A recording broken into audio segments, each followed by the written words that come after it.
The bottom line is voters are going to the polls the last few weeks and tomorrow, asking themselves one question: who has my back? Who cares about the issues that matter the most to me? Making sure I can reach the middle class, and fighting for me to be able to succeed, and Republicans who have taken us backwards. So I guess in terms we'll of see. compromise, Yeah. well, yeah, sure, we'll see. Yeah, we'll see. We'll see. Welcome to Give Me Five. It's Election Day, baby. And will Debbie Wasserman Schultz be right? Are the Republicans going to keep the Senate and the House? Is it going to be hunky-dory and everything's going to be rosy for the Democrats or not? And Jake Tapper said, we'll see.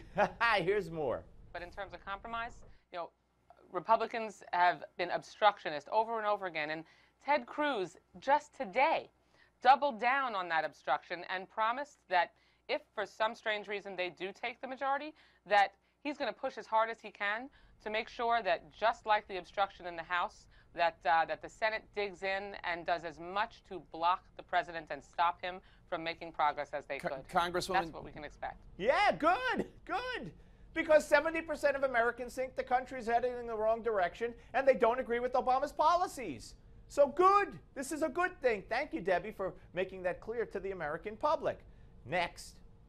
Jake, the president really is our best asset. He's our best GOTV motivator, our best fundraiser. But he hasn't been deployed. He hasn't been deployed. Well, I mean, look, I'll stack up our surrogates against Republican surrogates any day. We've got President Obama, Vice President Biden, Secretary Clinton, President Clinton, and they've got Ted Cruz, Chris Christie, and Rand Paul. So we're in pretty good shape in terms of who's been deployed across the country to stump for our candidates. The president's their biggest asset, she says. Their biggest asset. I don't know about that, Debbie. How do you explain that, then, if he's not campaigning for hardly anyone?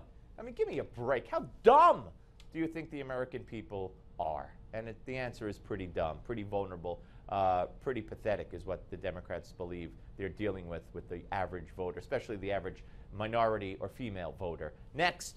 But look at what we've got in terms of President Obama's success as a president. 55 straight months of job growth in the private sector. But this is exactly my point. The Great Depression. Congressman, this is exactly my point. This is what I don't hear from a lot of Democratic candidates. In fact, let's just take one in Colorado. Democratic Senator Mark Udall. He's an incredibly tight re-election race. You don't hear him talking about what you were just talking about as much as you hear him talking about women's reproductive rights. He's even been mockingly referred to as Senator Uterus.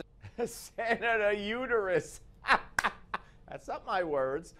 Look, the reason, Jake, that these candidates aren't touting Obama's great economic record is because the economy stinks. And if you tell people, oh, like Obama does, oh, look, there's a job growth, 12 million consecutive months, 10 million jobs, people are saying, yeah, the jobs stink.